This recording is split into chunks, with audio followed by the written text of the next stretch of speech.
So, hey guys, listen, we're all trying to get more productive. And the question is, how do you find a way to get an edge? I'm a big believer that if you're getting mentoring or you're in an environment that causes growth, a growth-based environment, that you're much more likely to grow and you're going to grow faster. And that's why I love Growth Day. Growth Day is an app that my friend Brendan Burchard has created that I'm a big fan of. Write this down, growthday.com/ed. So if you want to be more productive, by the way, he's asked me, I post videos in there every single Monday that get your day off to the right start. He's got about $5,000, $10,000 worth of courses that are in there that come with the app. Also, some of the top influencers in the world are all posting content in there on a regular basis, like having the Avengers of personal development and business in one app. And I'm honored that he asked me to be a part of it as well and contribute on a weekly basis, and I do. So go over there and get signed up. You're going to get a free, tuition-free voucher to go to an event with Brendan and myself and a bunch of other influencers as well. So you get a free event out of it also. So go to growthday.com/ed. That's growthday.com/ed. You're probably one of the best enrollers. Enrollment for me is the key to really accomplishing your dreams. How did you learn the art of enrollment? You ask the best questions, bro. I love you. There's no mystery that would make a great entrepreneur. There's no mystery that would make you happier. There's no mystery. The mystery is you. You want to build a great life? Build and have homes where everybody else vacations someday. And the way you do that is go touch those dreams one bite at a time every couple months. We are most qualified in our life to help the person or people we used to be, and never underestimate the ripple effect of you just saying, hey, I'm imperfect too. What do you think is the biggest things that hold all of us back from achieving our dreams faster? Three biggest things, would you say? Well, one is the proximity to it. We really do believe it's further away. Like, we honestly believe this thing is like a 20-year thing. And so because we believe that, we keep it there and we miss out on these, possibilities in our life. The second one is I have a chapter in the book called on equanimity. I say one more level of equanimity. Equanimity is our ability to be calm under duress. So I said earlier, slow things down. The greatest athletes that we admire can slow things down under pressure. They're calm. If you think of a Tom Brady, who's everybody's example in this age, is that when it's the noisiest and the crowd's the craziest and it's the playoffs and it's the highest stakes, for the average person, everything speeds up and they lose control. Good friend of both of ours, Michael Chandler, fought this last weekend. It's a great win. Great win. And normally, Michael, he's one of the greatest fighters in the world. But when he has been in duress in some of his fights, things speed up and he starts to do this brawl mode. And I watched him in this fight. Things started to not go his way. And he slowed things down and he started to show some equanimity under duress. And that's when things slow down and we can perform at our best. So the second thing I would say is equanimity. The third thing is I have a whole chapter in the book on the way you manage time. And this is just, there's so many heavy things in the book, but the idea that still people manage a day in 24 hours is hilarious to me. That this archaic concept that a day is 24 hours is bananas. Like, the 24-hour day was just made up by somebody about the sun and the earth going around each other, billion, 100 million years ago or whatever it was. And this is before there was electricity, there were cars, there was the internet, there was a smartphone. So you're going to tell me I should measure my day the same duration of time, I calibrate time, when the same dude didn't have the internet? Well, I used to have to do a project in high school. We'd have to go to the encyclopedia, go down to the library and research for hours. And my kids can Google something in 10 seconds now and I can text message you instead of mailing you something that takes a month to get to you. So I've shrunk my days. My days now are from, my first day is from 6 a.m. to noon. In that day, it's called a mini day. 6 a.m. to noon, I get into that day whatever I want. Some days are chill, some days are faith, some days are working out. But the amount, we've all had that morning where we go, I got done more this morning than I have in 3 weeks. I know. Right? So why can't that be every day? And it is, I can tell you. So my first day is 6 a.m. to noon. At noon, a clock goes off. We're in day 2. And I reevaluate really quickly for 5 seconds. What just happened? What did I do? What do I need to do more of? Next day is noon to 6 p.m. I'm going to get the same amount of business, contacts, faith, fun, whatever it is in that ecstasy in that day. Third day is 6 p.m. to midnight. It's a third day. This gives me 3 days in one day. I get 21 days a week. If I get 21 days a week, you get 7. Stacked it up over a month, a year, 5, 10 years. I'm going to smoke you in life, right? And I've bended and manipulated time so that my accountability is different. It's not the end of a day or end of a week or end of a month. It's at the end of basically a 6 or 8 hour window. That's interesting. And other people respond to you differently because what is scarce is valuable. People begin to respond to you differently when your time is more scarce, when it's more precious. And so it's completely changed my life the last 25 years running mini days as opposed to 24-hour days. Huge. Yeah, so those 3 things. You're probably one of the best enrollers I've ever met. Enrollment for me is the key to really accomplishing your dreams. Enrolling yourself that you're confident enough and have the skills and the tools to develop what you need to have what you want, the relationship, the career, the business, the life, the health, but also enrolling others in your vision, in your dreams. Where did you learn this skill of enrollment, of saying, I've got this idea, it's in the future. Most people think it's 30 years away. I think it's 3 months away, which seems impossible. And I'm going to call these 5 people and convince them, essentially, but enroll them in a vision that they didn't even know was a possibility in their mind. Yes. You're going to speak this vision into them, into their souls, and then they're going to say yes, vote for you, sign up for something, listen to something, interview with you, pay to speak, or whatever it might be, give you lots of money, all these different things. How did you learn the art of enrollment? Okay, that's a great question. And in the book, I have this whole chapter on leadership and vision, but like, you ask the best questions, bro. I love you. So 2 ways. One, a couple of very special coaches that I had in my life that were great visionaries. And for some reason, I've always been fascinated with great orators. So I did my dissertation in college on Dr. King. Oh, wow. Whatever your politics are, I think 2 of the great orators of all time are Ronald Reagan and John F. Kennedy, both of different parties. I just think they're tremendous orators. And they were great at painting these big visions. And then I read a book called Selling the Dream a long time ago, written by a guy named Guy Kawasaki. And he's the guy that basically helped like Apple with Macintosh. Selling the Dream? Selling the Dream. And he's a really unique dude. Yeah, I've met him a few times. Yeah, and so what the book's premise was this, is that great leaders are evangelical about their cause. They're evangelists. And they do that through public preaching, but they sell a big enough dream so that the dreams of all the people within their stewardship can fit inside the one they're selling. So even for you with this whole media empire you're building, one of your big roles, man, is to sell a big enough dream for everybody that gets around you, guests, vendors, advertisers, the guys that work with you, the ladies that work with you, that it is so big and so compelling that all of their dreams and visions for their life can fit inside that one. Yeah. And then the key thing is to repeat it over and over and over. Most leaders get tired of hearing themselves talk. And you know what? And by the way, this is true as being a mother or a father.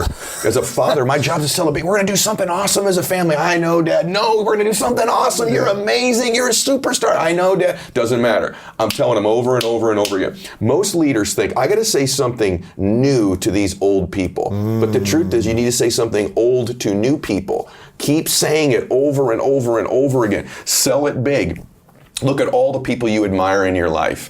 They're visionaries who are evangelical about their mission and their cause. Not necessarily the money or the cause. What's the cause? Think about Oprah Winfrey. Think about Martha Stewart. Think about Dr. King. Think about Mother Teresa. Think about any leader. Think about Steve Jobs. You watch old videos of Steve Jobs. He wasn't selling megabytes. I've asked Wozniak several times, tell me about Steve. What was he like? I said, by the way, why did you name the thing Apple? Just curious, man. What a weird name for a company. Back when companies weren't, he goes, well, you know, and Wozniak is almost like a savant. You know, he goes, oh, well, really 2 reasons, Ed. A, came early in the phone book, so we wanted people to find us early. Wow. And Steve said Apple's made him happy. And so great evangelists learn to link their cause and their mission to people's bliss. You go look at an old YouTube video of Steve Jobs and he's rolling out a Mac. He's not like, here's the speed. He's like, isn't she beautiful? Yeah. Wouldn't you like, look at her curves? Wouldn't she make you happy to take her home? He's selling happiness in an inanimate object. McDonald's, #1 seller of food in the history of planet Earth. The Happy Meal. Happy Meal. #1 older real estate. They don't sell food. They sell happiness. Right. Their #1 meal is a Happy Meal. Their mascot's a clown. Yeah. It has nothing to do with food. Yeah. But they're in the evangelical dream selling happiness business. What's the #1 thing they sell in there? Coca-Cola. You get a Coke and a smile. Yeah. Happiness. So great entrepreneurs, great parents, great people have this energy where they're selling you a dream that's big enough that you can fit inside it, and the dream at the end is happiness. Yes. That's the formula. Oh, man. So why do you think people are stuck on, I'll never be able to be good enough to accomplish what I want, the dreams are not possible for me? What keeps them stuck, though? What keeps them stuck is this false belief system that their past is their future, so they're operating out of an operating system of their memory and their past. So how do we let go of the past? Well, we have to create a compelling future. In other words, you're not going to let go of one thing until you've grabbed onto the next. So you have to create a new future. You have to create a future in it. And by the way, it's okay that you don't believe all of it initially, as long as it becomes repetitive and we begin to take steps towards it, right? So for me, I still have stuff from my past that's there, but this future is so big. And by the way, some things are okay. People go, why do you still work so hard? Well, I want to create there's still a little part of me that doesn't want to be broke. There's still a little bit of fear. But you're not broke. Yeah, but you've interviewed some of the most successful actors, entertainers, so have I. And you get them privately, and sometimes on your show they go, you afraid it's going to go away? They go, yeah, I am. That's why I work so hard. So there's an element of that that's okay. It's creating this vision for your life that's compelling. But there's this other thing. And I love Think and Grow Rich. It's one of my favorite books of all time. Next to my scripture is my favorite book. But you don't just think and get rich. You have to do things. And by the way, rich can mean more bliss, more happiness, more peace. But you don't just get those things by thinking. There's some things you have to do. But the most powerful part of Think and Grow Rich, man, is he has this part, he says, can you survive the temporary? And if you can survive the temporary, he says, on the other side of temporary pain, you get introduced to your other self. And that other self, he doesn't say this, but that other self produces that other life. And so here's what happens for most of us. We think everything's permanent. And because we think it's permanent, we make permanent decisions based on temporary conditions.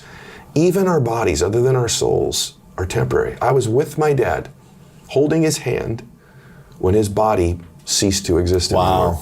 His soul exists still. But if your body isn't permanent, your problem isn't, your pain isn't, you need to create a different relationship with pain in your life. The idea that you're going to avoid pain, I have a chapter in the book called One More Inconvenience. Chase difficult, inconvenient things. Like what? Like what is something you're chasing that's inconvenient? In a given day, the phone call you don't want to make, the meeting you don't want to have, driving out here. There's a friend of mine who I'd like to help me with the book. It's incredibly uncomfortable phone call for me. It's the thing I don't want to do today. I don't want to bother them. It's inconvenient. And for me in my life, the inconvenient thing on the page is the one that now jumps off the screen at me that I must do. For most people, their relationship with the pain and the inconvenience is to avoid it. Avoid as much as possible. But if you could say to yourself, on the other side of this is this other self. And so whatever your pain is right now, relationships just ended, financially, something that's difficult for you to do, maybe you're trying to lose weight, whatever it might be, on the other side of that temporary pain is the other self. I have a thing I got to say to you last, man, on this topic. In the book, I have this part about piñata. And what most of us as humans don't do is we don't understand compound pounding. The relentless pursuit of something, you're making what I call invisible progress in your life. Like your show has gone, boom! And everyone goes, wow, Lewis went from 400,000 to millions of subscribers. He's the number one guy. That didn't just happen this year. This is our 10th year. You were compound pounding on this sucker when no one was doing this. Exactly. But here's the piñata thing. I go to this party, it's 5-year-olds. I didn't even want to go to the party, it's 5-year-old kids. I'm like, what am I doing here? But as a good friend, they have a piñata. We've all been to them. First kid gets up, hits the heck out of the piñata like 100 times. Nothing no candy happens. comes out. Next kid gets up, whack, whack, whack. Nothing. Next kid, whack, whack, whack. These three now quit. They're gone. Another part of the party. There's 3 or 4 kids left. Everyone's losing interest. Everyone's pounding on this thing. What they didn't know is each of those blows was breaking down the piñata, although there was no evidence it was true. The last boy gets up, I swear, actually it's a little girl. Last girl gets up, she goes, wham, hits it one time, bam, all the candy comes out, and everyone celebrates. In people's lives, so was it her blow that broke the piñata? No, it was the cumulative shots. Most people don't wait around for the candy. Yeah. They quit before the candy comes out of their relationship, of their body, of their business, of their bliss, of their meditation. It takes time, but you're making invisible progress. If you ever start to get down or know what to do, give yourself credit for the compound pounding you're doing. You're not sticking around long enough for the candy to come out. And that's what you need to be doing if you're going to change things. What's the most inconvenient thing you had to do in the last, 10 years that was like, that created the biggest breakthrough in your business or life? This, being a public person. Really? Yeah, speaking about... Because you didn't do this for a long time. Never. You resisted it until like 5 years ago, Yeah, right? about 5-6 years ago. This, when you're so insecure and you're so shy, which I know is still weird for people to know, because I can be, when I'm with a friend, yes, you get this, but I'm really introverted. And like I'm on the road, I get room service. You know, I stay in. If I was at a mall and we went to high school together, I would love to say hello to you. I'm probably gonna duck into a store and hide just because I don't know. It's not that I don't love it, I do. I remember, I was just saying this to someone coming out here today. Rob Dyrdek and I were talking, Rob driving out here. And he goes, man, it's a lot of work having a book. And I said, yeah. And I go, but you know what, bro? I remember when no one wanted to read what I had to write. Right. So I'm really, really grateful for it. At the same time, that part of expressing myself and being open and being vulnerable, and by the way, I do it in droves now. I fully embrace, if you watch my social media or me, I'm like, hey man, I'm having a bad day. You know, this is not one of these. This is a day I'm not doing crap that's in my book. You know, I didn't do anything that's in the book today. And so I've embraced it fully and I love it. But the most difficult thing for sure was expressing myself publicly and public speaking, anything public. And yet I'm, you know. But you're an incredible public speaker. One of the best. Thank you. I thank you. And it was usually on the most inconvenient thing. On the other side of it is not just your other self, but your greatest gift is revealed to you. Absolutely. And so for me, most of my greatest gifts have been revealed of me doing the really uncomfortable, inconvenient thing. On the other side of it, I meet this version of me. I'm like, the whole time I could have been a really good speaker. This thing I was the most afraid of, that I thought I sucked the most at, might be one of my greatest gifts. Right. And it's nuts.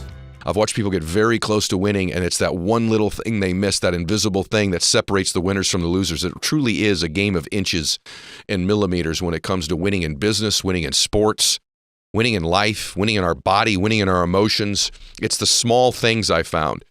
And I think most people want to believe that there's all of these secrets to winning, because as long as it's secretive and they don't do it, then they've got an excuse as to why they haven't won. But what if the truth is, there really aren't any secrets? There just really aren't. That we all sort of really know what we need to do to win. But what it comes down to, that little thing, that separator that's too scary to talk about, is our willingness to do those things and the consistency with which we do them. Here's what I found. The people that are average and ordinary in most endeavors in life do the things they need to do occasionally. And the people that win and dominate do them every day. They just do it more consistently. They do the things that the average do once in a while, they do all the time. And that's the separator. It's not, you can't do something when you feel like it. You can't do things on the days that you feel great. The separator isn't who's more motivated, right? Motivation's important, inspiration's important. But the truth is, it's what do you do on the days that you are not motivated, that you are not inspired? Do you have the habits and rituals and disciplines, the guts, the grit, frankly, to step up and do the things that you know you need to do all the time, not some of the time? And when you stack up those all the times, those are the inches that you fight for that separate the greats from the average, the ones that become the best ever, the GOATs in their industry, the best moms, the best dads, the multimillionaire entrepreneur, compared to the ones that just do okay. It's interesting, you know, there's a rhythm and a pace to success that I think most people aren't familiar with. But I can promise you right now that if you spend a day with some of the top entrepreneurs in the world, there's a rhythm and a pace that you probably aren't used to. It's faster, it's quicker, they talk faster, they walk faster, they think faster, they make decisions faster. And it's just a hair. Like if you watch an average, ordinary entrepreneur, they look like they're working hard. They look like they do things most days, but it's a little slower. The cadence, the rhythm isn't quite what it is for those that dominate. I could tell you there's a rhythm to success. And once you understand that rhythm, which I'm trying to explain to you, it's 15% faster. It's 20% faster. It's not 100 times. They don't do a million things better. They do a few things better, and they do those things consistently, and they do them faster and more repetitiously. You know, really the best ability in life is availability. The best ability is availability. It's showing up and doing things consistently on a regular basis that most people just can't have the discipline to do.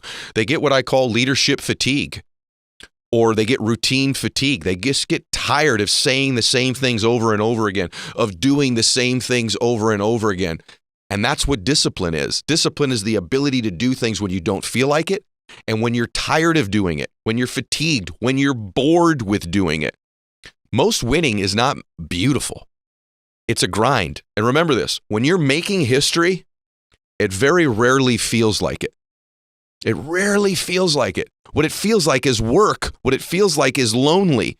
What it feels like is you're the only one doing it. And that's because you probably are.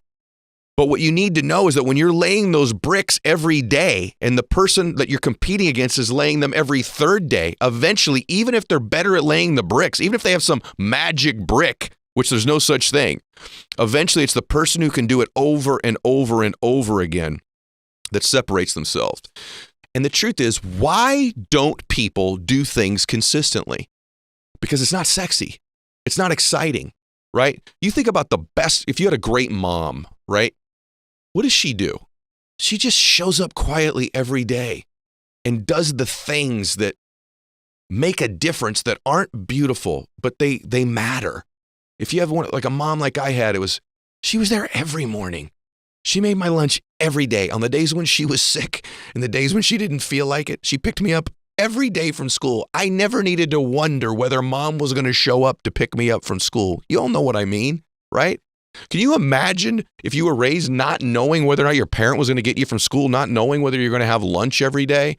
And I know a lot of you had to grow up that way. But the truth is, like my mom just did the quiet things that great people do every single day. She did her homework with me every single day. And I did well in school because of that. Whereas some parents did it only when grades were bad, only when they had to, only when there was a problem, only when they felt like it, only when their schedule permitted it. So my mom was a great mom, and some moms are average moms, right? That's what separates you, is doing those small things every single day. You know, it's like getting up earlier. In my first book, I talk about, successful people get up earlier. They just simply get up earlier. But how do you get up early? You say, Ed, I get up at 7 o'clock. I'd really like to get up at 5:30. Well, you don't all of a sudden start getting up at 5:30. If you got up an hour and a half earlier, this is what most people try. They try to change everything all at once, right? Let me tell you what's going to happen. By about noon, you're going to be tired and you're not going to be your best. The way you get up earlier every day is the way you change everything in life, incrementally. So right now, if you get up at 7 and you want to eventually get up at 5:30, do you know what you do? You get up 15 minutes earlier. You won't miss those 15 minutes of sleep. Now you're up at 6:45. And you do that for a month. For a month, you get up 15 minutes earlier. You won't even feel the change. It doesn't even seem like a big deal. It's a drop in the bucket, right? It's 15 more minutes. But then the next month, you get up 15 minutes earlier. Now you're up at 6:30.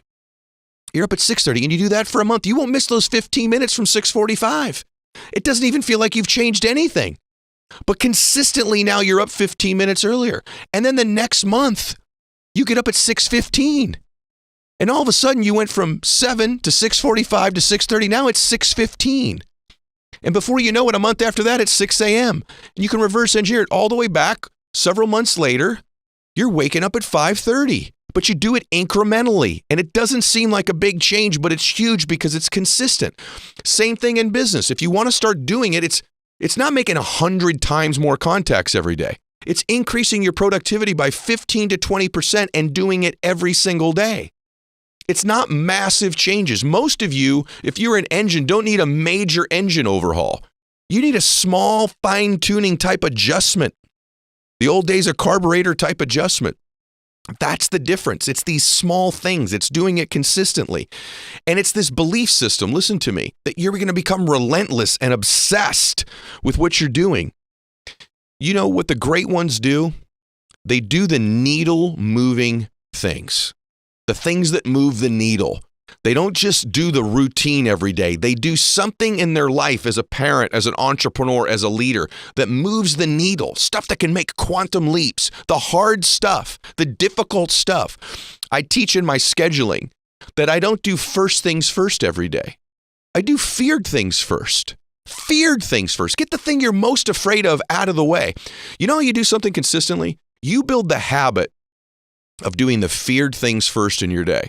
If early in your day, if you've got a call you don't want to make, do that call first. If you've got a meeting you don't want, schedule it first. I try to schedule all my difficult meetings on Mondays, early in the day too, because I want to create momentum. If I can do that one I don't want to do, if I can make that call I don't want to make, the rest of my day is like downhill. It's like momentum going down the hill, as opposed to if you've got that hard meeting or that one call or that contact you need to make and you just haven't made it all day and you make the other ones, you know you're climbing uphill all day till you got to do that one. But if you just knock the feared things first off, then it's like cruising downhill all day.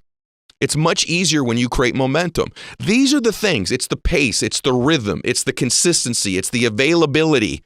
It's the game of inches that separate people. It's doing the things every day that the average do some days. It's doing it on the days you don't feel like it compared to those who just do it when they're pumped up and excited and they've heard the right podcast or they get the right Instagram message today. These are the separators. And when it comes down to, truthfully, is this belief system. And here's what I've always said, and I mean this, I think you got to evaluate this, truly. If you believe you're far away from something, you will pace yourself that way.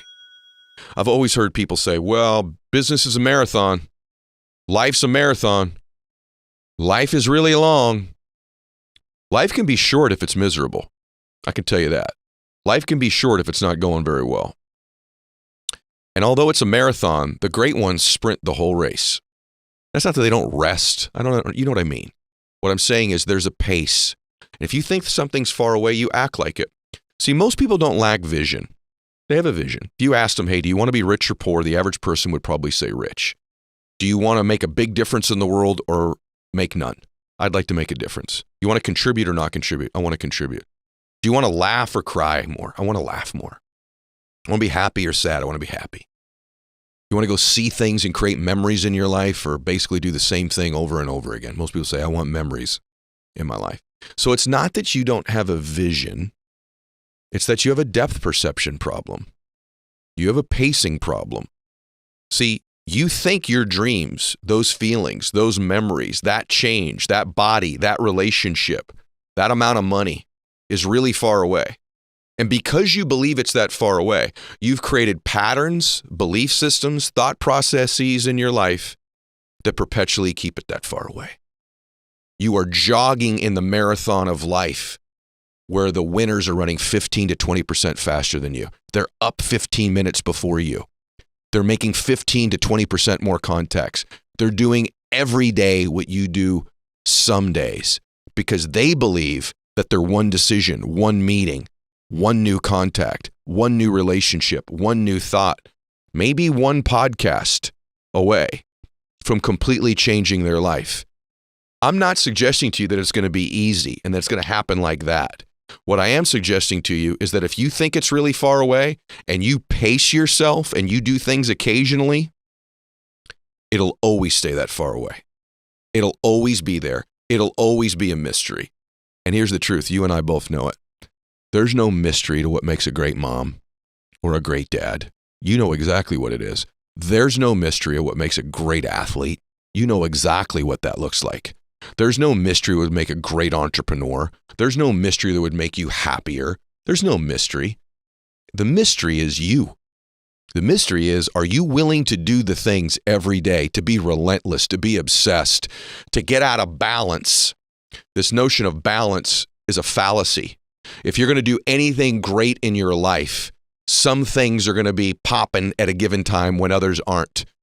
But what if this entire notion that your life is a finite kind of pie, that if you take a big slice out of the business pie, your family's going to suffer?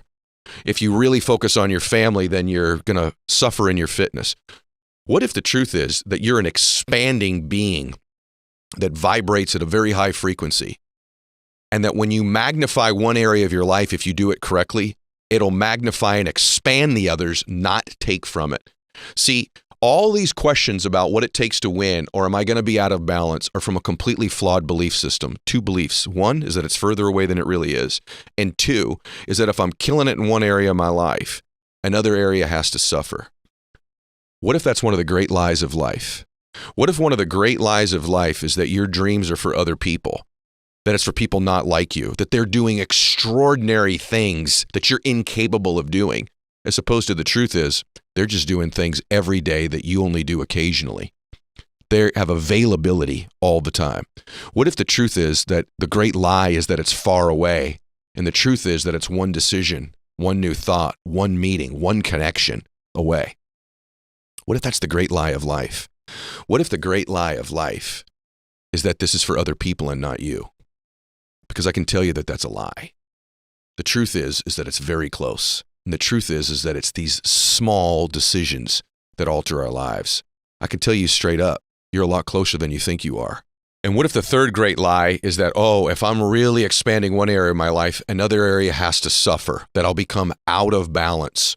I don't even know what balance means, but what I've found in my life, and here's the truth, that's a lie. It's a flawed belief system that's been mind-virused throughout our culture and our society for years, where we have these concepts of balance. Let me tell you what I found, that when I am killing it in the gym, and I'm a business athlete, and I'm strong, and I'm spending time in there training my body, that I'm a better businessman.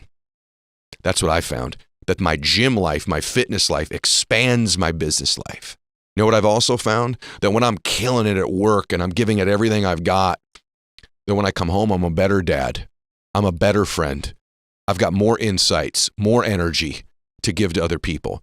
When I'm suffering at work, I usually suffer at home. When I'm suffering in the gym, I'm suffering at work. So when one area expands, it magnifies the other areas of life. The reason that we believe it takes from one another, and then we feed that belief system, is we've been programmed into our minds to believe it. I'm not saying that you not need to be careful, that you don't need to be careful about your allocation of time and making sure everybody gets something. But I can tell you straight up, the fitter I've gotten and the harder I've worked out in the gym and the more time I've put in there, the better businessman that I've been. The better businessman I've been when I'm making a difference in my work and I'm growing and expanding. The more I bring to my family and friends, the more value I have, the more insights I have, the more love I have, the bigger and better version of me I have to share with my family. You remember this. If you're doing a great job as a mother or a father, you're going to bring that love and that comfort and that security and that faith into your work life, and it's going to expand your work life, not take from it. And when you're crushing it at work, you're going to be a better mom and a better dad and a better friend, because you're a better you, and you're more proud of you, and you respect you more. And because when you come from that place, you've got more to give other people. And when you're nailing it in your fitness and you're crushing it and you're fitter and stronger, those aren't hours you're taking from other places. Those are investments you're making in your strength and your vitality and your mental well-being, so that you are better at work and that you are better in your family. One of those areas expands the others as long as you believe it does. Those are the three lies of life. And today I cleared it up for you. I told you the truth. And so although there are no secrets to winning, there are lies, there are flawed belief systems that take from winning. And what I have found is that if you do the things that I've described today, you put yourself in a position to win where the probability of you winning is increased. There's no guarantees in life.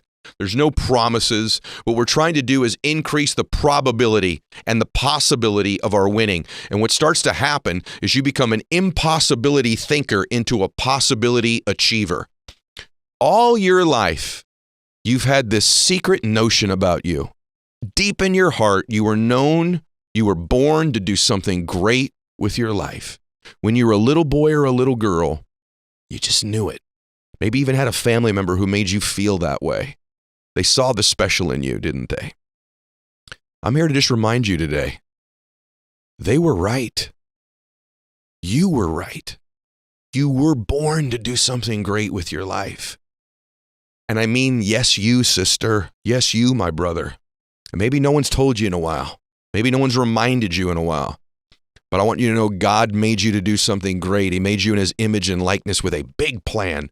And you're going to make a difference in people's lives in what seem to be small ways that end up being huge ways down the line in their life.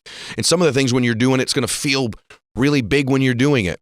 But remember what I said earlier. When you're making history in your life, most of the time it doesn't feel like it. Because you're in the midst of the work. You're in the midst of the fog. You're on that lonely road to success that I've described in other podcasts. If you've not heard those shows, listen to them. It seems lonely. It seems dark. It doesn't seem like you're getting there. But meanwhile, you're making deposits in the bank account of success every single day. The truth is, the people that win, that become the GOATs, that are the great ones, they've just made more deposits in the success account than those that haven't. And they make those deposits because they do needle-moving things. They get up a little bit earlier. They do it more consistently. They believe they're closer than they are. They know that when they're crushing it in one area, they're expanding in others. They know it's a game of inches. They know it's almost too scary to talk about. But the thing they really know is that they were born to do it, that they were born to do something great with their life. So I'm here to remind you, it's closer than you think. You're closer than you think. There are no secrets, but there are secrets. There are lies. There are flawed belief systems. And hopefully today we've rid you of a few of them. I really believe in you. And I don't believe in you because I've met you, because millions of you I haven't met. I believe in you because I believe in God. I believe that He doesn't make any mistakes. And even if you don't believe in God, that's okay. I got enough belief for both of us. And I know that you were born to do something awesome, that you're not here by mistake. I know there's a purpose to you in your life. And I know the more that you do these things I've described, that purpose will be revealed to you, even if it's not clear to you now.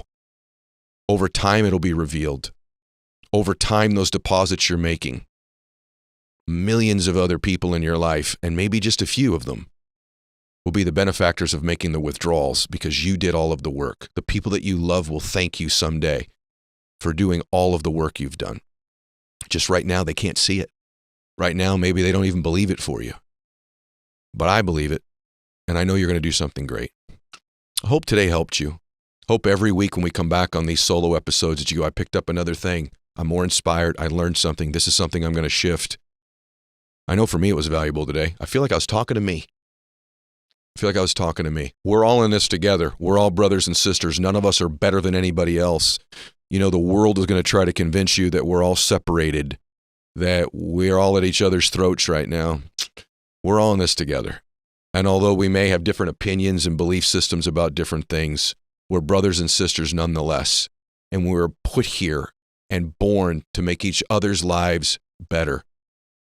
And that includes you. You are uniquely qualified to change other people's lives. You're the only person on earth right now with your experiences, your personality, your background, your heart, your mind, all combined into one human being.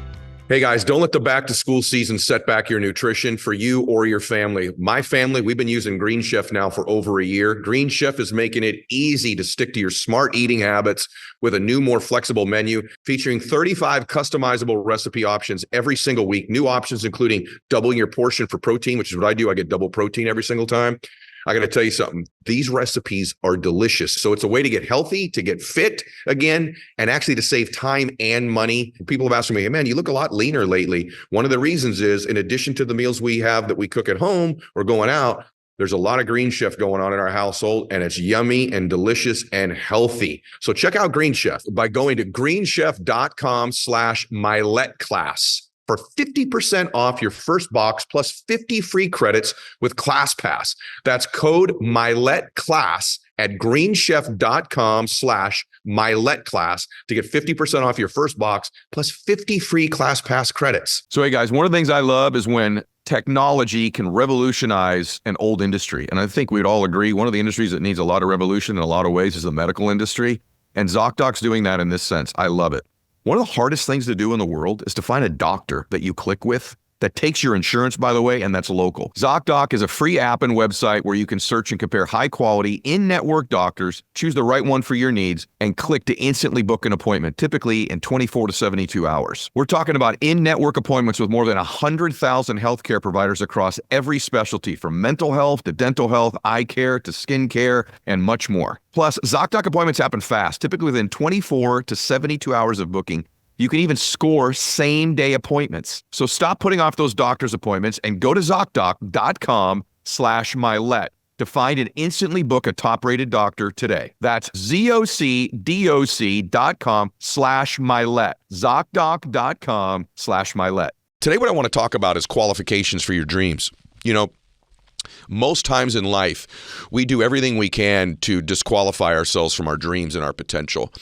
And I want you to think about this just for a minute. I really believe, and I want to make a bold statement in the beginning, that you were born to do something great with your life and that you're not disqualified. No matter what's happened in your life, good, bad, or indifferent, or maybe it's just been average and ordinary the entire time, you are not disqualified from making your dreams, your purpose, your vision a reality in your life. But what we do often, and I've done it many times, is I think my past disqualifies me, or some mistake I've made. So we hold ourselves, it's almost like a weapon we use against ourselves, is we hold our past mistakes, our past failures, our past setback, our past average performance and behavior as if it's a predictor of what our future is. We think we're disqualified. So I'm here to tell you that the things that are the biggest setbacks of your life, the things you might be most ashamed of, the biggest disappointments, the biggest what you might call failures, where people have hurt you, or maybe you even hurt others, sins you've had, mistakes.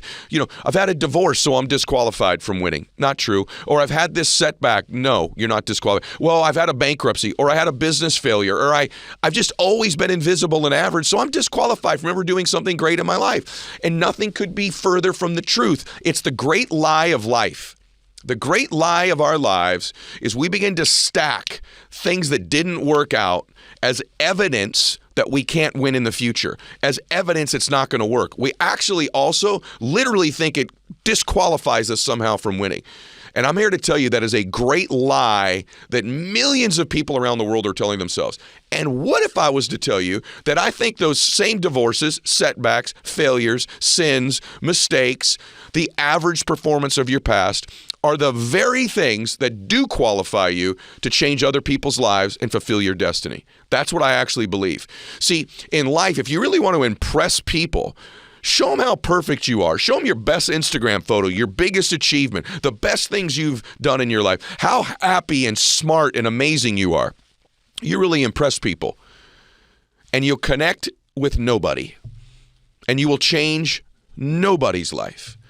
But on the other hand, if your ambition is to change other people's lives, is to make a difference with your own life, to make an impact on people's lives, then show them your imperfections. If you show them your imperfections, you will connect with them. Let me give you the best example in the world. Someone said this on my show many times. I've said it before. You are most qualified to help the person or people you used to be.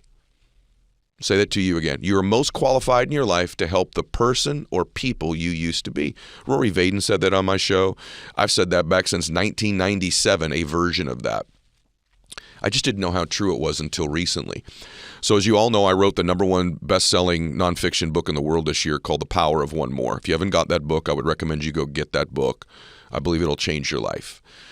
But after I wrote that book and it became a bestseller, I woke up one night, and the book is really about the lessons I learned from my dad. As many of you know, but some may not, my dad was an alcoholic and a drug addict for the first 15 years of my life. And then he got sober when I was 15, and he made one decision to do that and stayed sober one day at a time for the rest of his life. And I'm in the personal development, the change your life space because I believe human beings can change. In fact, I don't believe it. I know it. And the reason that I know it is because my own hero did it. I watched my dad live a particular way that wasn't great the first 15 years of my life. And then the next 35 years of my life, I watched him live as a completely different man. A magnificent life, a giving life, a kind life, a beautiful life, a heavenly life. So I know humans can change because I watched my hero do it. But what's most amazing about my dad's sobriety is I woke up one night many months ago crying in my sleep. And I woke up and I said to my wife, she goes, "What's wrong?" And I said, "Well, you're not going to believe this, but I just realized something. Someone helped Daddy. Someone helped my dad." She goes, "What are you talking about?" And I said, "Well, when Dad got sober, someone helped my dad change his life. Some precious human being stepped forward and said, 'I can help you.'" See, we're born in our life to do great things in our life, big and small, but we don't know when we're doing them, whether they're big or small. We don't know the ripple effects. And I said, someone helped my father in the worst moment of his life. My dad was either going to take his own life or lose his family. And in that terrible moment, I don't even know where it was. Was it a bar somewhere, an alley? I don't know who they are or where it happened. But what I know is some human being changed my dad's life, which then changed my life, and I've changed millions of people's lives. This precious human being has no idea that that one act, that one generosity, that one helping one person has impacted millions of people because they helped my father in that alley or that bar somewhere. Is that not remarkable? That one act, the ripple effect, has affected millions of people's lives. And that's not the most remarkable part of it, even though that's crazy to think that as a human, you have that power. You help one person. The ripple effects are unknown. That's not the most amazing part. The most amazing part is what was it that qualified that precious human to help my father? What were their qualifications? the very things that most people would think disqualified them. The things that that person was most ashamed of, their biggest failures, their biggest sins. You know what qualified that person to help my dad? They were also an alcoholic at one time. They were also a drug addict at one time. They also lied and cheated and stole money and lived in the shadows. The things that person would think, my gosh, my alcoholism, my drug addiction, my lying, my theft, my shadowy life, all those things, the worst things about me. I'm totally disqualified from having a great life, from living a dream, from helping other people. If anyone's disqualified, it's me. Wrong. Actually, those were the very things God was using, the universe was using to qualify that person to meet the moment, to help my dad when he was going to take his life or lose his family. I want you to understand and think about the power of that. The very thing that human being probably walked around most of their life thinking, now that's the weapon I use against me, why I can't win, why I can't be happy, why I can't help people, why I can't. Other people could win, just not someone like me. Not someone where I come from, not with my family, not with my background, not with my mistakes, not with the fact that I've always been average and ordinary, not the fact that I'm invisible. No. Sorry. Guess what?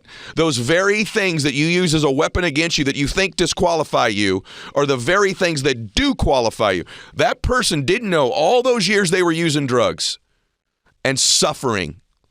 All those years they were drinking alcohol and making mistakes and hurting other people and probably lying and probably stealing and probably living in the shadows. Every single one of those things was preparing them for that moment to help somebody who was the person they used to be, my dad. You are most qualified to help the person you used to be in your life.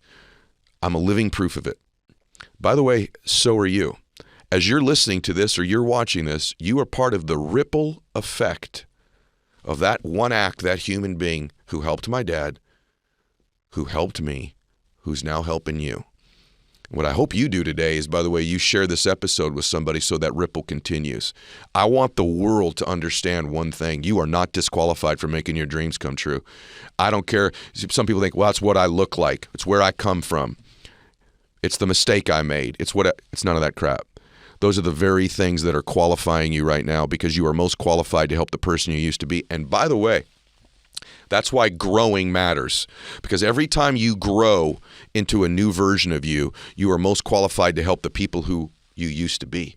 And then you grow up. People go, why do you still grow and read and expand? Because I know every time I grow and change, I now can help that person I used to be, those people that I used to be. If you were once broke and now have figured out how to make money, you can help broke people. If you were once overweight and now are fit, you can help all those people. If you were once broke in and now are a little bit less broken, you can help broken people. If you were once invisible and average and ordinary and in despair, you can help people who feel average and ordinary and invisible and in despair. If you were once insecure and shy, and maybe you are right now, and lack self-confidence or lack direction or lack purpose, and then now you find it and discover it, you can help all those people in the world who currently lack purpose, lack confidence, lack inspiration. We are most qualified in our life to help the person or people we used to be, and never underestimate the ripple effect of you just saying, hey, I'm imperfect too. But this is what I've learned, and I'm here for you, and I love you, and I believe in you. I honestly believe that if this one message reached millions of people, we would have a different world. We'd be a little bit less judgmental. We'd give each other a little bit more grace. We'd have way more people pursuing their potential and their dreams. See, I have an addiction. I have a lot of them, but my main addiction is I'm addicted to the expansion of my being. I'm curious and fascinated by what my capacity can be to do different things in my life. And that constant pursuit of potential, that constant pursuit of growth, that lack of judging myself, that lack of assessment of negative thoughts about myself and giving myself grace of knowing, yeah, I just made a mistake, but guess what? I've learned from that mistake. I've grown from it. And now I'm qualified to help the people who may make those same mistakes. The reason I do this show is because I just have a lot of experience with failure. I have a lot of experience with setbacks and frustrations. I know what it's like to live scared. I know what it's like to live with negative emotions. I know what it's like to live afraid, to live angry, to be depressed. I know what it's like to be broken. I know what it's like to be broke. I know what it's like to not have electricity in my house. I know what it's like not have running water. I know what it's like to beg for money at a gas station so that I could get to my house, now that I think about it. I know what it's like. And you know what? That's what qualifies me to help people. See, it takes leaders with vision to help people with dreams.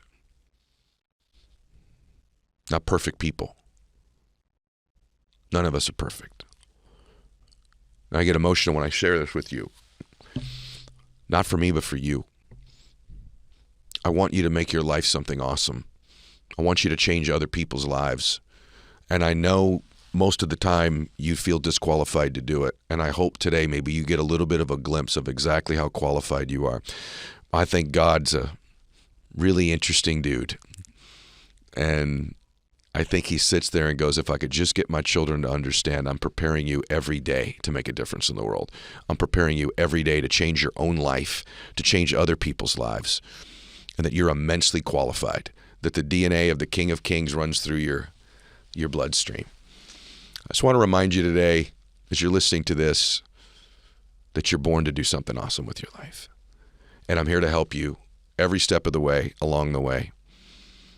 But you got to take the first step today. And that step today is just to believe that you're qualified. You're immensely qualified. You're immensely capable. You're awesome.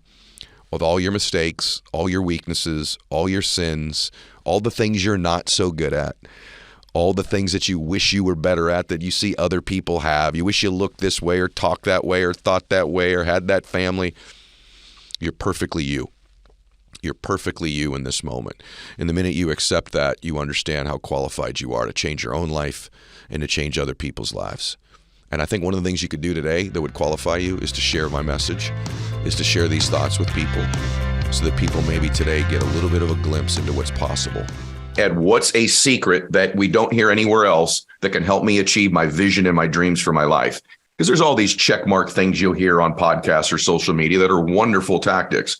But Ed, do you have something you could share with us that's almost like a secret of yours that no one else covers? And so I'm going to do that with you today. See, one of the things I'm a big believer in is that you must touch your dreams before you have them in order to make them a reality. You have to touch them. You have to become in proximity to them. You have to become familiar with them. See, in life, we will never exceed what we believe we're worth or we deserve. We'll never get more than we believe we deserve. We will also never acquire or be somewhere we don't believe we belong. And if you're like me, I was raised where when I would see affluent or rich people in their homes or their mansions or their nice cars, or even a nice restaurant, heck, even a nice hotel, I don't know really why it was felt in my family that way, but I always had this sense, we don't belong there. We don't belong there.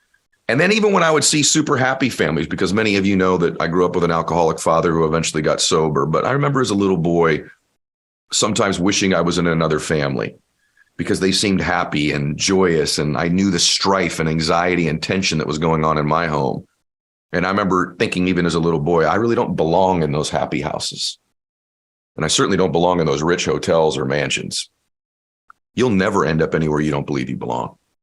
And so what I had to do, and I think you're going to need to do, and I think this will be special for you today, is you have to begin to condition your brain and condition your spirit into believing you belong in these places. So I want you to write this down. Touch your dreams. It's so important that you touch your dreams because what that does in your life, think about it this way. Think of someone who's a professional athlete right now. Pick anybody that you admire, LeBron James or, Aaron Judge in baseball or a great golfer like Brooks Koepka, whoever it might be. Pick the sport. One of the things they had the benefit of is playing that sport as a young boy, or Serena Williams in tennis, right? Or as a young girl. And what happens is they become familiar in those environments. And so as they go through the ranks and climb and acquire more and more talents and skills, they believe they belong there because they've been on a tennis court 1,000 times. They've been on a golf course 1,000 times. They've been on a baseball diamond 1,000 times or a basketball court.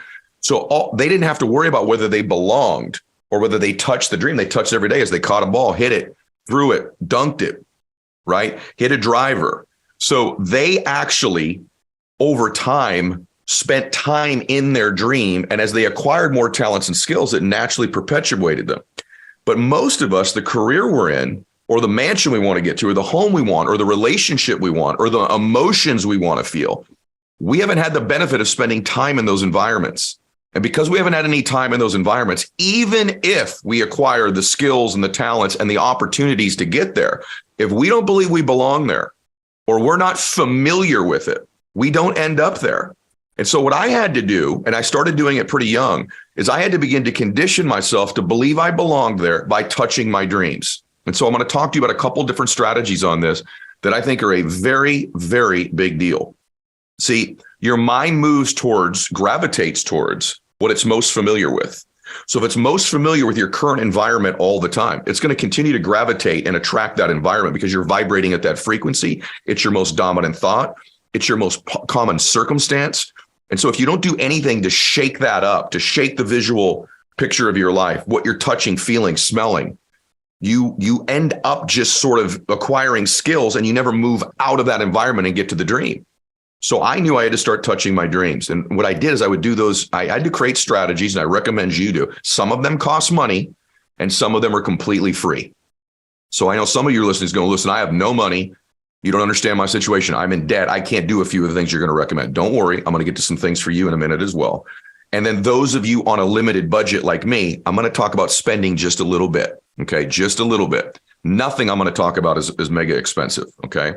So what I did was I was coming up in business. I was used to, I guess what you would probably call a lower middle class lifestyle. Okay. And I would see, like I said, these mansions and hotels and cars and happiness even, and think I didn't belong there. And I became very uncomfortable even thinking about those environments. So I had to start putting myself in those environments on very short-term basis. So what I would do is I was in the sales business. I would create incentives with myself. Stay with me. This is very important in your life. I would create incentives with myself where I would say, hey, okay, Ed, if you make 10 sales this month, whatever it was, 10 sales, or you make $5,000, or you make $10,000, or you do X or Y, if you do this, at the end of the month, you're going to take a one-day break and you're going to go touch your dream. So for example, I lived in Southern California. There was a Ritz-Carlton hotel in Laguna Beach, Dana Point, California. And I used to set these contests up. I couldn't afford to live at the Ritz-Carlton or where those people go. But what I would do is I said, okay, I'm making $7,000 a month. If this month I make 12 sales and I make an extra $2,000 back in that time, I'm going to take that extra $300 and I'm going to go spend one night on Saturday night at the Ritz-Carlton Hotel. I would leave my environment. My wife and I would get in our car. We would drive down to the Ritz-Carlton. And I remember the first time I got there, not knowing how you even tip the valet and not even wanting to park my car and, bring my car to the front of the hotel because it was a Honda CRX. But I did. And I rolled up to the Ritz-Carlton in my Honda CRX and the valet, I didn't know, do you tip them now? Do you tip them when you come back? So I just tipped them both. I gave him the tip. And I remember the first time I watched my wife get out of the car and I went to grab my bag. He said, no, Mr. Mylett, we've got your bag. No one had ever done that for me before. It was very awkward for me. I was afraid they were going to take my bag. And then I remember we walked into the lobby and I saw this marble on the floor and the chandelier. And I'm like, my gosh, it was overwhelming. And then checking in, giving them my credit card and hoping I had enough of my credit card for the incidentals on top of the room. And the first time it was a little bit awkward. We stayed there and we were laying out at the pool with all these very wealthy people.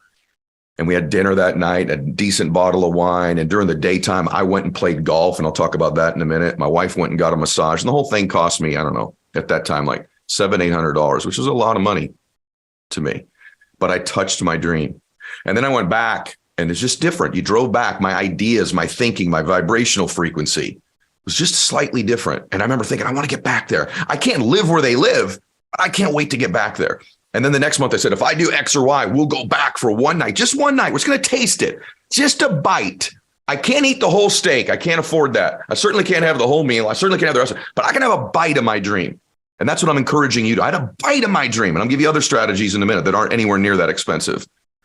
But I had a bite and it tasted good. And the next month I said, if I do 6 or 8 more of these sales, I'm going to go there. And we're going to do it. And I didn't do it. And so I didn't go because I didn't want to train my brain that we just go. I had to earn it. I had to do something exceptional to get the reward. I did not want to do it so there were many times I set up these contests with myself. I didn't hit them. We didn't go. I would ask my wife, start shopping for deals, look for discounts, look for places to go that are expensive, but we can get on the cheap. But then I remember about 4 months later, I hit my number again and we went down there again. Same routine, except this time I kind of knew how to handle the valet. And when I walked in, it's a little bit different. Still a little bit awkward, a little uncomfortable, but now laying out at the pool, I kind of knew where the towels were. I knew what drink to get. You know, my wife knew where the spa was. We didn't have to ask. I knew where the golf course was. And by the way, while was I playing golf? I had a mentor tell me, Ed, rich men play golf. And I remember thinking to myself, I don't even like golf. It's 5-6 hours. It's boring. I'm not any good. I'm a baseball player. I want some action. Ed, rich men play golf. And I figured out what that really meant. That was a chance for me to get on a golf course with 3 or 4 other guys who were already living like I wanted to live. And I get to spend 4 or 5 hours with these people, even if I didn't know them. How'd they walk? How'd they talk? How'd they think? What are their problems?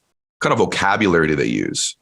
So I would go play golf and she would go to the spa, and then we'd have that dinner. And at the dinner, we would dream about what our life would look like and where we were going to go. And I'd say, babe, someday we'll live down here. You know, that Ritz Cove that's connected, that community, that's where we're going to live someday, right down here in Laguna Beach. There's a community right next to it. And that's a little bit more familiar. And then about 4 months after that, we did it again. Except this time, I remember walking in there going, I kind of feel like I belong here. And then I snuck into the gated community and we just drove around.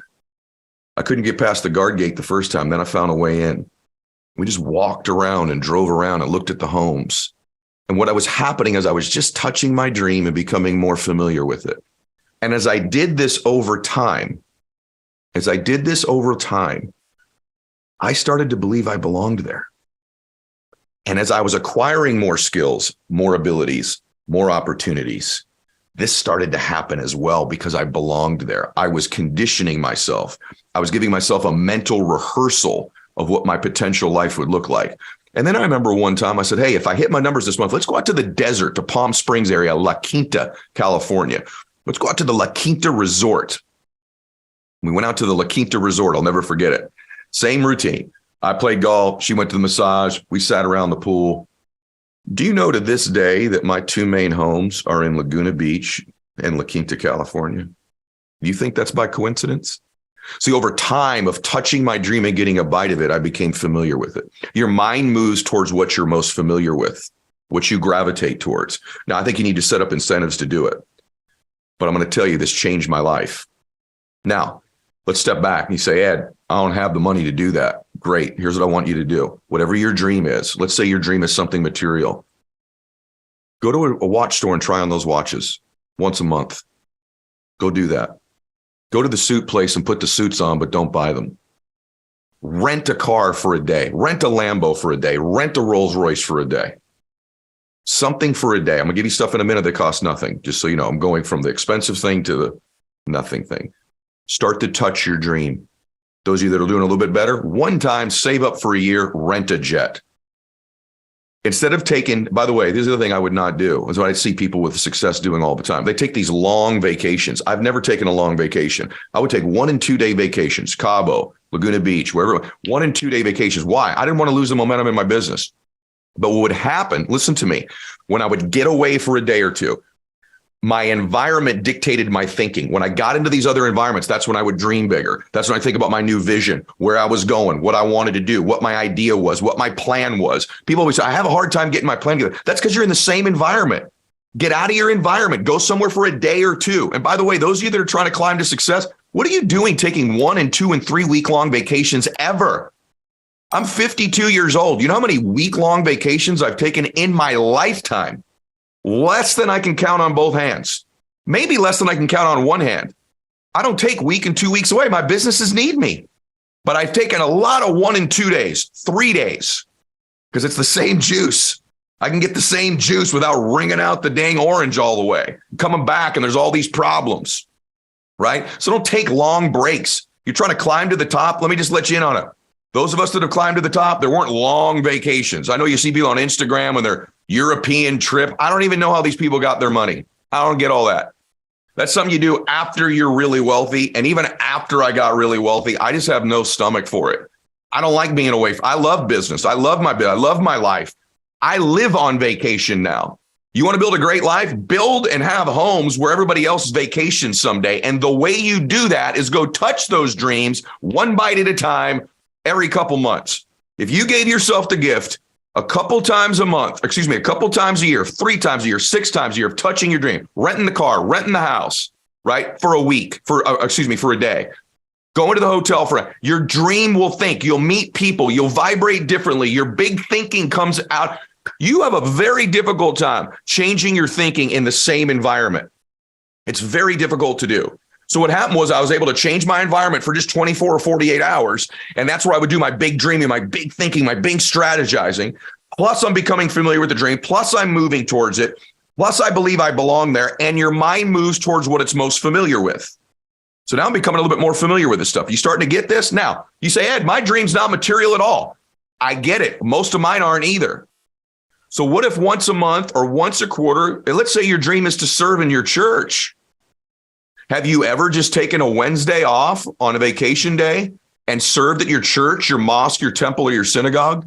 Do you know what that would do for your spirit and your soul to touch that dream?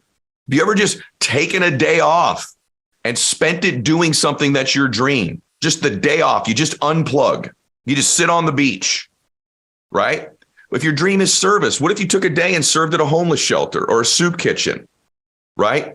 Or anywhere like that, or a women's shelter, whatever it might be, right? Or you want to get involved in helping people with cancer, or there's a charity or something you want to get behind. Take a day and touch that dream. It costs nothing. If you have no money, but it's material, drive into the nice neighborhoods, get out and walk around, go to open houses, touch these things.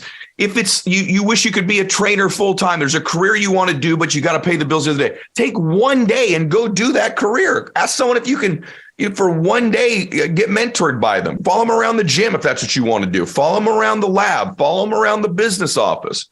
Touch your dream. Now, there's these things in my life have changed me. Why? There's also proximity to power. There's proximity to being around power.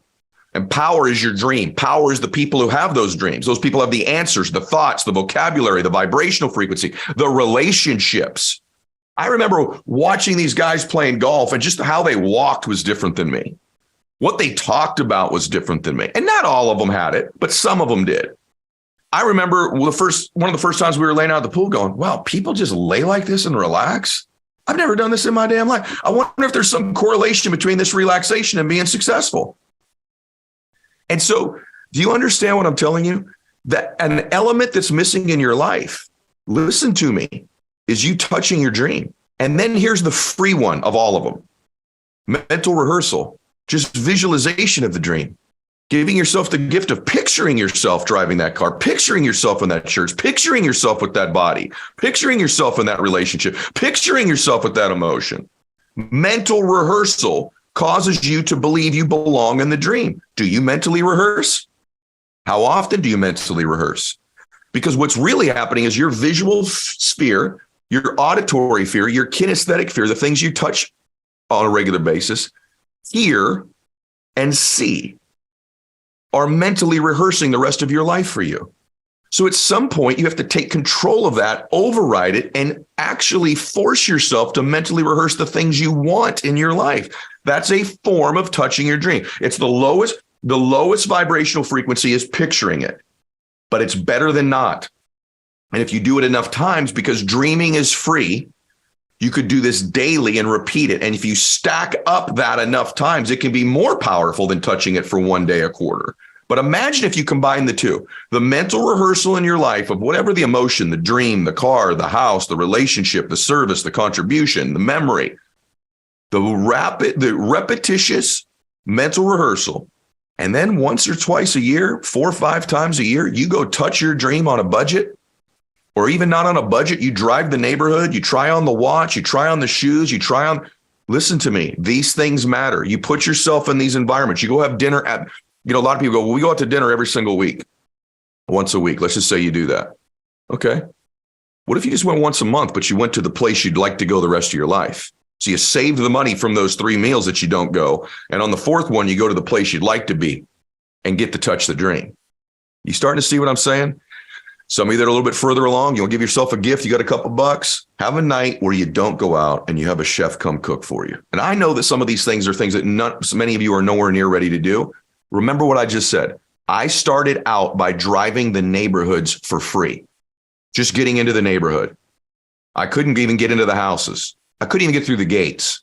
And then that graduated to one night at a hotel near those neighborhoods. But where it really started was the mental rehearsal. Ed Mylett had to convince himself he belonged in his dreams. Ed Mylett had to become familiar with these dreams by touching them mentally, physically, and actually auditory as well. I remember the first time when we would go to the Ritz-Carlton, we would always get the cheap garden room. And I remember about 2 years into doing it, I go, we're going to get the ocean front. And I'll never forget the first time when I woke up and I could hear the waves crashing. Actually, I went to sleep.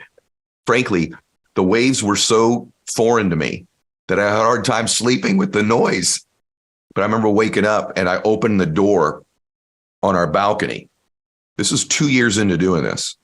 I opened the door on our balcony and I went, oh, wow, this is a different morning. You wake up hearing the ocean waves and feeling that breeze and that smell of the salt water. I belong here. I want this. And it incentivized me to work 1,000 times harder had I not experienced it. Somehow this starts to change our desire level as well.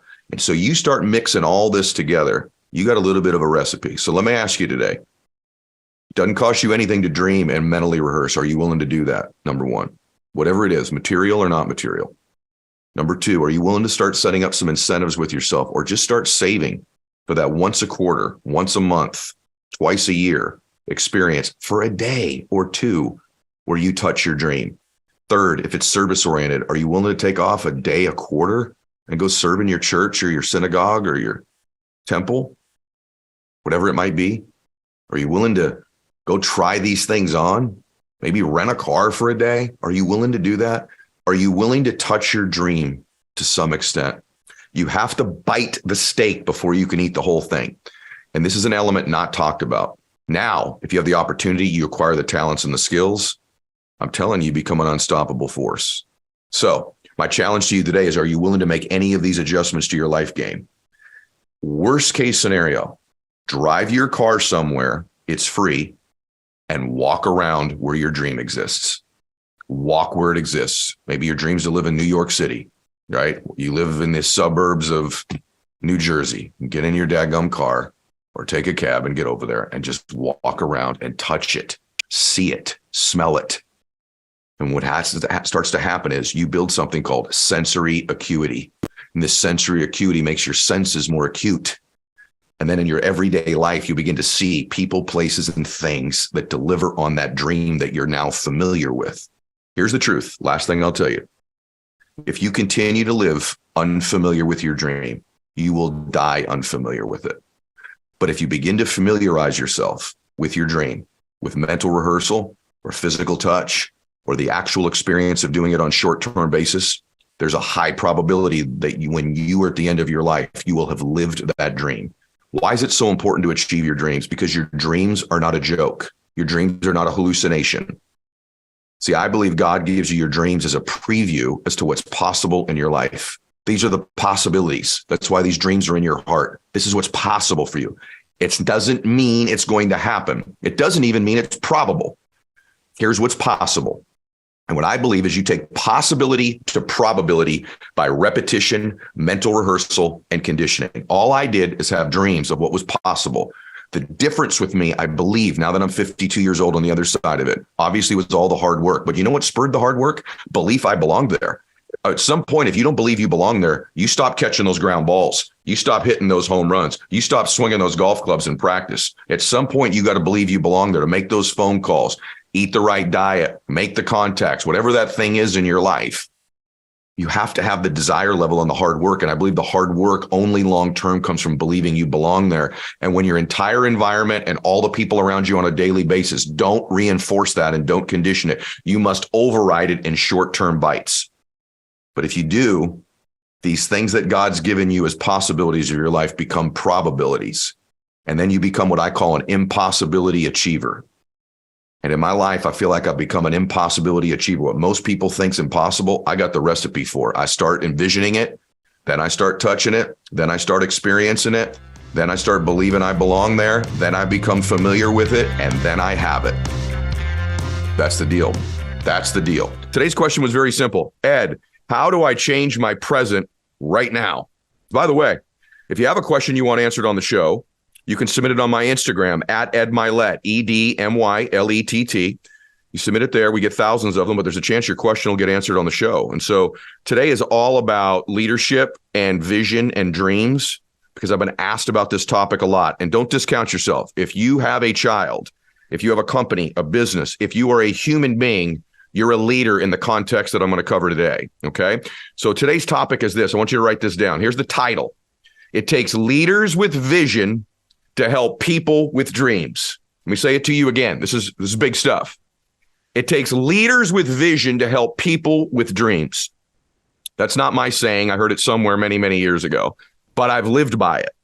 It takes leaders with vision to help people with dreams. What does that mean, Ed? Well, here's what it means. The first thing is it's a reminder that everybody you meet has a dream. Everybody's born with a dream. There's a heart that dreams. As we get older, those dreams can change. They can evolve. They can even die and get buried. But every human being has a dream. That dream could be to be a multimillionaire, billionaire. That dream could be to lead millions of people.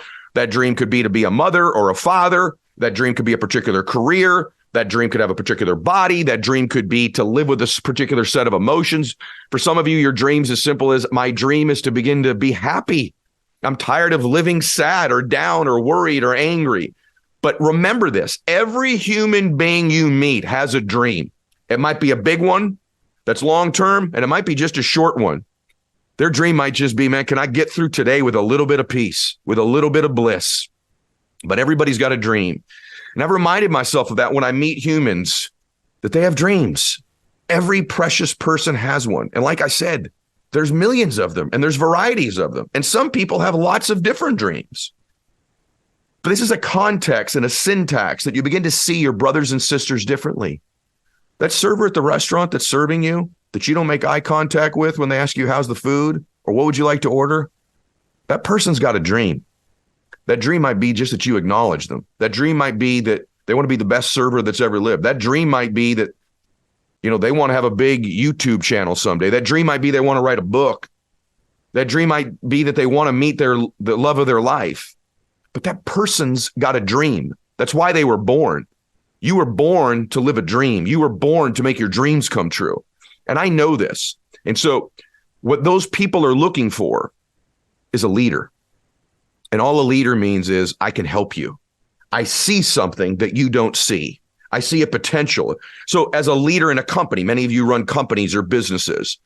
Remember this, it takes leaders with vision to help people with dreams. What does that mean? That means that you need to begin to work on your vision, because everybody you meet's got a dream. If you're a mother, what's the vision for your family? What's your vision for your children?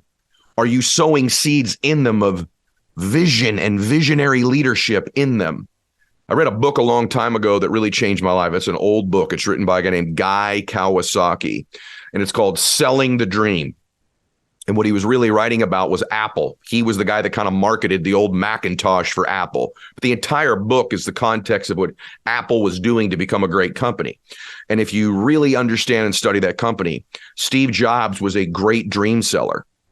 See, selling the dream is a skill and a talent you build. Listen to me.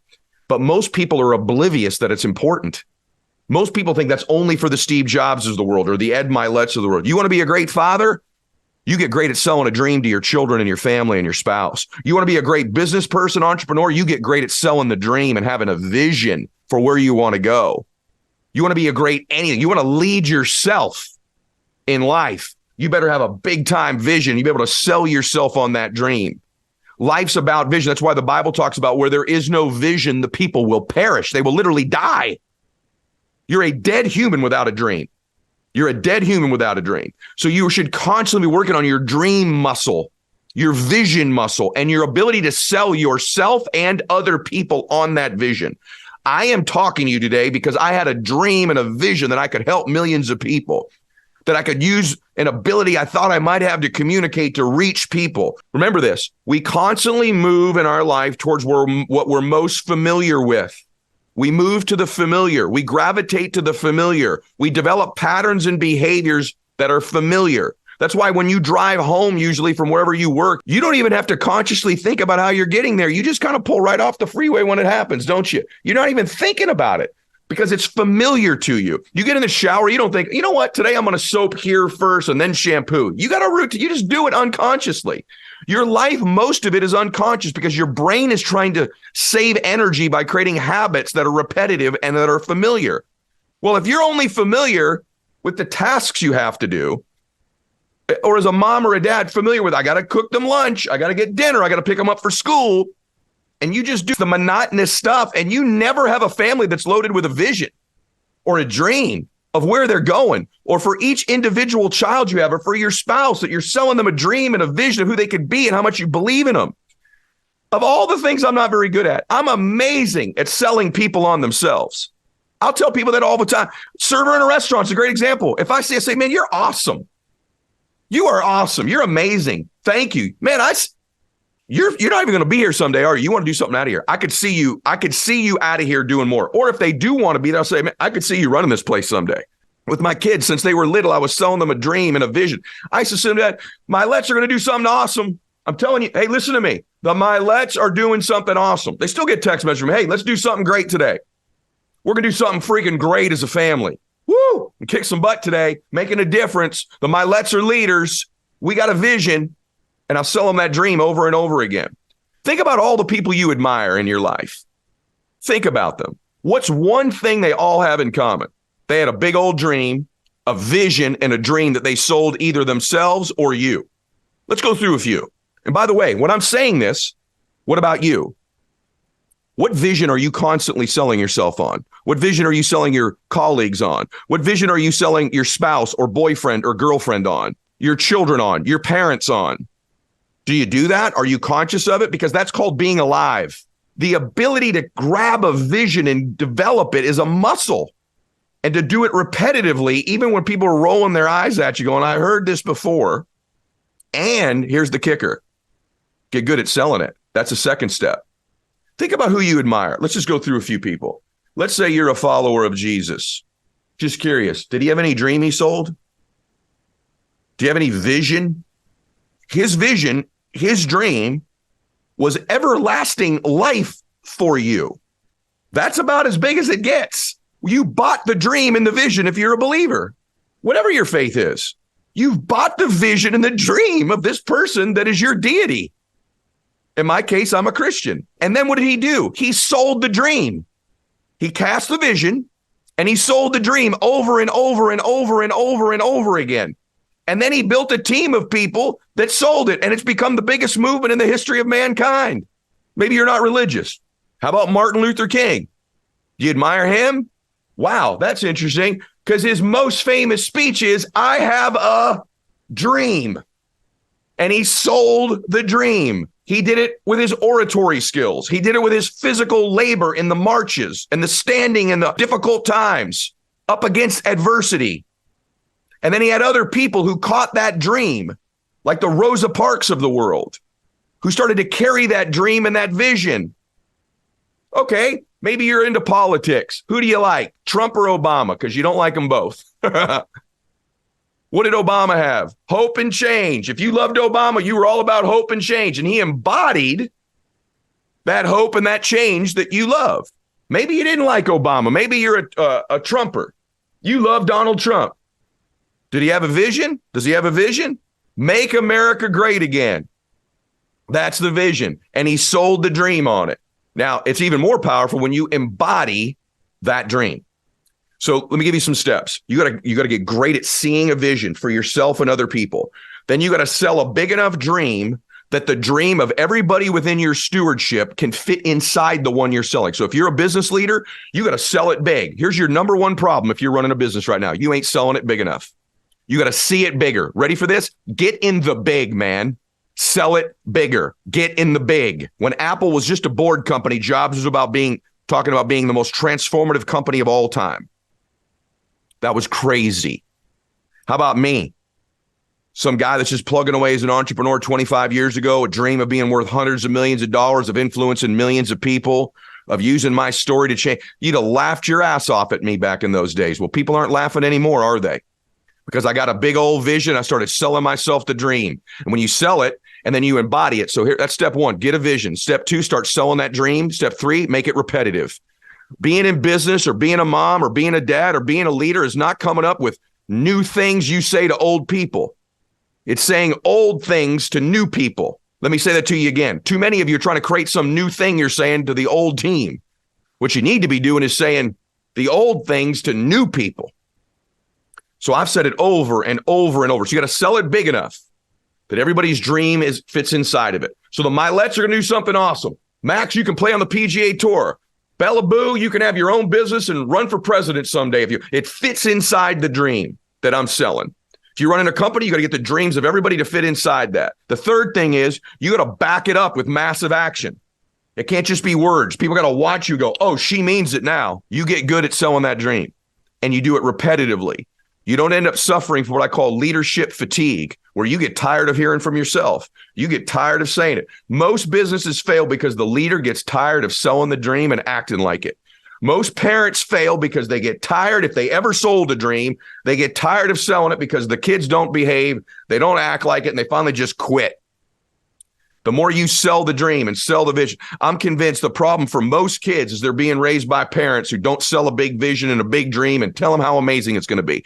When you're a leader, that's a position. That means you have a viewpoint the people behind you can't see. You have a job as a leader, as a mom, as a dad, as a business leader, as a coach, to say, hey, let me tell you what I see because you can't see it. Let me tell you how it's amazing it's going to be when we get there, how worth it it's going to be to go through the trials and tribulations, how worth it is to go through the ups and downs and put the work in. Let me say it to you again because this is going quick, okay? You got to see something they don't see because of your position as leader, and you got to be able to say, let me tell you what I see. And you tell them over and over and over, and you tell them in different ways until they get it, but you say the same thing. And you tell them how amazing it's going to be when we get there. Go all the way back to Jesus. Let me tell you what I see. I see you in heaven someday. Let me tell you how amazing heaven's going to be. Let me tell you how amazing it is, right? Over and over and over. Then you tell them how to get there. Over and over and over again. It's got to be big. It's got to be bold. It's got to capture people's hearts, and they've got to see themselves fitting inside the one you're selling. It can't be a selfish dream unless you're just leading you. Then you got to do the hard one. You got to validate it with your action. They got to see you go, wow, she's serious. She's in here 2 hours earlier than she used to be. Oh my gosh, she's got this dream of doing this bodybuilding contest she's doing. Look how disciplined she is with her diet. My gosh, she takes off on lunch and works out in addition to her morning workout. They start seeing it. Man, he's talking big stuff for the company right now. He's talking major plans, major vision, unbelievable stuff. Have you seen how he's working right now? This dude's a maniac. He means it. You validate the dream with your actions. You tell your kid they're going to play high school basketball. How often are you getting out there shooting with them? How often are you getting up early? How many videos are you sending them on shooting stuff? How many articles? What the coach are you trying to get work to get them with? Validate it with your actions. You become a powerhouse. And then it starts to get momentum. This is what happens in life. You got to learn to do this. If I was to tell you one thing about your life I would wish for you, is that you would get a bigger vision for you. If there's one thing I would wish for your company, is that you get a bigger vision for your company. If there's one thing I'd wish for your family, is that you get a bigger vision. And after you have those things, then what I would wish for you is that you work on the development of selling that dream and getting better at selling yourself and others on that dream. Then I'd wish you'd repeat it almost to the point of people thinking you're crazy. And then what I would wish is that everybody can fit inside the one you're selling. And then what I'd wish is that you'd validate it by taking massive action. You start doing that, your life changes. The reason your life is not changing if you want it to is you don't have a compelling vision that's greater than your fears. And the way you make a dream happen, by the way, you might say, I don't know what my dream and my vision is. Let me tell you what it is. Your dreams, what will move you in your life always, is either the future you want or other people. You'll never do anything for yourself, but you'll do stuff to achieve your vision, and you'll do stuff to make other people happy. What I recommend you do is once you get that vision is you link your love for other people to that vision and dream. Because as long as you tell yourself, I love these people more than I'm afraid that this dream won't happen. I love these people more than I'm worried about the obstacles and the roadblocks.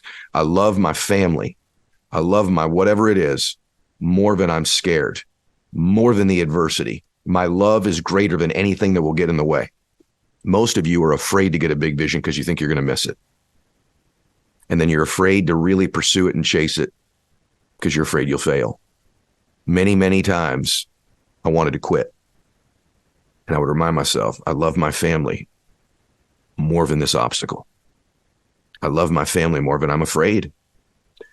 I love my family more than this adversity. I will love my family longer and it will endure far past this problem. And once I attached my love to the dream, the people I love to the dream, I became a pretty unstoppable force because there was no cop-out. And by the way, if you know someone who's quit on their dream, you know the hard reality? The adversity was greater than their love. The adversity was greater than their love for their family. They sold their family out. That's the hard truth. I can sell out my family. There ain't any word game, any adversity, any obstacle, anything you're going to put in front of me is going to get me to sell my family up the river. And that's exactly what you're doing when you quit. Let me ask you this. Let's just get this straight. Is there anything bigger than your love for these other people? Is there anything that would come in your way that would be bigger than your love? Maybe your love for your Lord, your love for your family. Anything bigger than that? Good. I hope the answer was no, because if there's nothing bigger than that, you're going to win. Unless, of course, you renegotiate that at some point, which a lot of people do. You ever seen someone who's been defeated in their dream? Quietly, they might blame someone else. They might have their excuse, but deep in their soul, deep in their intuition, deep inside them, they know. They sold out. They sold out. Here's the great news. I've quit many things before, but I got back up again. It's not too late. You can decide right now, that's it. He's right. I'm going to start attaching my vision and my dreams to my love for these other people, and I'm getting up. I'm going to be a different force now. Let me ask you this question. Any of you that have kids, and if you don't have kids, just pick somebody you love. Let's say you were sitting in a meeting right now. Someone walked up to you and handed you a note and said that person was in a serious car accident. Picture your children if you have children, or your grandchildren. If you don't have children, your mom or your dad, your boyfriend or your girlfriend. You're in a very big meeting room. And you got handed a note. So-and-so's been in an accident. It's serious. You need to come now. What would you do? You'd get right up and run out of that room, wouldn't you? In a minute. Wouldn't you? Would you stop and go, well, wait a minute. I don't want to be rude to the speaker. I don't want to get up and bother the other people in the room. What's everyone going to think about me when I get up? Is everyone going to say, wouldn't occur to you at all, that stupid stuff of what other people are going to think? Because you got to get to this person you love, right? Because your love is greater than that moment. And when you got up, if you started to run out of the room and someone stopped, you go, hey, someone stopped. What are you doing? You can't get up in the middle of the meeting. There's no way you can do this. That's rude. Sit your butt back down. Would you go, oh, okay, I don't want to be rude. Would you do that? Or would you go, get out of my way. My baby, my child, my girlfriend, my mom has been in an accident. Get out of here. And you steamroll. And when you got to the door, they said, hey, you need to get back in there. This door is locked. There's no way out. What would you do? Go, well, I guess that's a sign I'm not supposed to get to my dream. It's God giving me a sign. Too much adversity. Is that what you say? It's a sign? Nah. You know what I bet you do? I bet you'd kick the door down, wouldn't you? You sure would. You'd kick that door down. Bam! No obstacle. When you got out to your car and it didn't start and it wouldn't go, you're like, well, I guess that means I'm not supposed to get there. Man, one thing after the other. I guess I'll just lay down here. Another obstacle, another sign, just not meant to be. I just don't have what it takes to get to my child. Would you do that? Heck no. You'd go carjack a dadgum car if you had to, wouldn't you? You'd ask, I need your car. I need your car. I need your car. I need to take me right now. You'd get an Uber. You do whatever you could. You get an Uber. You get a taxi. You'd run and get anything it took. When you got to the hospital, if you got to the door, they go, hey, slow down. There's procedure here. You got to sign in. Are you family? You got to be like, hey, I got to get to my family. No obstacle. Well, hey, we need these. Would you say, well, man, before I do it, I need to know the exact words I'm supposed to say. I need to be totally prepared for when I get to the hospital. I need total preparation before I can get to screw preparation. You're never going to be totally prepared for that moment. You don't have to have the perfect words or the perfect moment or the perfect knowledge or understand everything. That's all out the damn window when you want something to get somebody that bad. You'd get to your baby, wouldn't you? You wouldn't need the perfect words. You wouldn't need to know everything. You wouldn't wait to get started for the right timing. None of that crap would matter, would it? Because you're going to get there because you love them so much. That's how your dream has to be. And by the way, that's the truth of how people make their dreams come true. And here's the truth about the people that don't. They don't attach that love, that urgency, that obsession. And so little stupid things start to seem big. What are these people going to think? Oh my gosh, someone rejected me and told me to sit back down. The doors are closed. There's no way to get in that room and make it happen. You'd find a way to get that door knocked down, wouldn't you? There's no door closed. It didn't start. There's a setback. My car. No, wouldn't matter. When you got there, they said, hey, we need this information. We need to hear the right words from you. You wouldn't wait around and go, well, let me sit in the parking lot and prepare for another 3 weeks before I get started. So the timing's better. And I know everything I need to know when I get in that hospital. No, you know enough. And you'd get going. And what you would say is, I'll figure it out when I get in there. Isn't it trivial and isn't it silly when you put it in that context? What we let stop us and why we lay down after a while. Ed, how do I get back up in my life? I'm telling you how. You get back up by getting a new vision, by repeatedly selling yourself this dream, and by attaching your love, like that precious child or loved one who was in an accident, that type of urgency, that type of love, that type of obsession towards chasing it. And now you're up. And when those obstacles do come, they may rattle you, they may stagger you, but they won't stop you.